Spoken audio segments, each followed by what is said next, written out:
যেসব মামুনিরা, দিদিমণিরা, সোনামণিরা, বৌদিমণিরা বা কাকিমারা ফেসবুকে এসে বা সোশ্যাল মিডিয়ায় এসে জামা কাপড় খুলে রাস্তাঘাটে, ঘরে বাইরে সব জায়গায় ল্যাংটা হয়ে নাচছেন, তাদেরকে কি মেটা সেরা পতিতার অ্যাওয়ার্ড দেবে? তাই আপনারা এই ধরনের নোংরামো করছেন।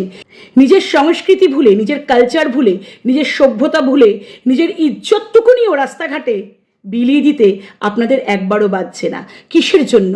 কি পাচ্ছেন আপনারা এতে?